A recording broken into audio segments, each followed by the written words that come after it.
আসসালামু আলাইকুম। কেমন আছেন আপনারা সবাই? আশা করি সকলেই ভালো আছেন। তো ভাই আমরা আজকে নিয়ে এসেছি কার্টুন ভিডিও। তো এখানে কিন্তু এটা ভূতের কার্টুন। তো ভাই আপনারা সবাই সম্পূর্ণ ভিডিওটা দেখতে থাকেন। তো শুরু করা যাক আজকের ভিডিও। বন্ধুরা, এই ছেলেটার পিছনে কিন্তু একটা ডাইনি ছিল। ছেলেটা কিন্তু কোনোভাবেই খেয়াল করেনি। তো হঠাৎ করে পেছন থেকে ডাইনিটা শব্দ করে ওঠে, যার জন্য ছেলেটা ভয়ে আতঙ্কে পালাতে থাকে এবং পালাতে পালাতে সেই ঘর থেকে বের হয়ে গ্রামের মধ্য দিয়ে চলে যেতে থাকে। সেই গ্রামের মধ্য দিয়ে যেতে যেতে যেতে যেতে হঠাৎ শহরে চলে যায় এবং শহরে সেখানে সে তান্ত্রিকের কাছে চলে যায় এই সাহায্যের জন্য। তান্ত্রিকের কাছে গিয়ে ছেলেটি বলতে থাকে যে আমার বাড়িতে একটা পেত্নী আছে যেটা আমাকে অনেক জ্বালাতন করে।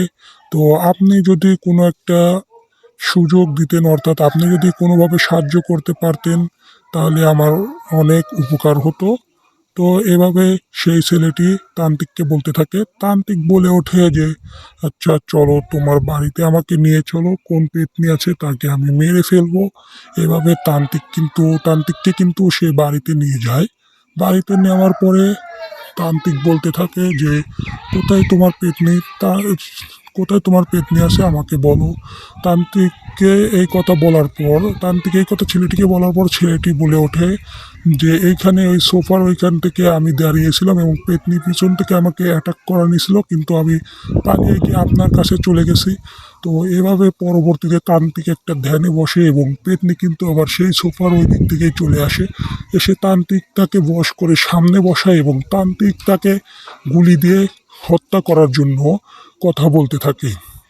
তো পেত্নী বলে না আমাকে মেরো না, পেত্নী বলে আমাকে মেরো না, আমি এখান থেকে চলে যাব। তান্ত্রিক কোনোভাবে বিশ্বাস করে না, উঠে তাকে গুলি করে মেরে ফেলে এবং ডাইনিটি মারা যায়। এই ছিল গাইস আমাদের গল্পটি। এবং তান্ত্রিক তখন ছেলেটিকে বলে যে তুমি আমাকে আগে আগে ডেকে অনেক ভালো কাজ করেছো, নয়তো তোমার অনেক বড় ধরনের বিপদ হতে পারতো। তখন তান্ত্রিক ছেলেটির দিকে এগিয়ে যায় এবং তান্ত্রিক কিছু কথা বলে তার উদ্দেশ্যে। এবং এর পরবর্তীতে ছেলেটি তাকে তান্ত্রিককে তরোয়ার দেখায় যে এই তরোয়ারটা একটি তান্ত্রিক বাবাও আমাকে দিয়েছিল, কিন্তু এই তরোয়ারটা কাজ করেনি কেন আমি জানি না। এই তরোয়ার দিয়ে আমি ওই পেতনিকে মারার চেষ্টা করছিলাম, কিন্তু পেতনি মরে না। বন্ধুরা, আমাদের ভৌতিক গল্পটি আজ এই পর্যন্তই ছিল। তো পরবর্তীতে কি টপিক্সের উপর ভিডিও আনা যায় ভৌতিক গল্প দিয়ে, তোমরা অবশ্যই কমেন্টে আমাদের সবাইকে জানিয়ে দিও এবং ভিডিওটাতে লাইক দিয়ে চ্যানেলটাকে সাবস্ক্রাইব করে রাখিও। আল্লাহ হাফিজ গাইস।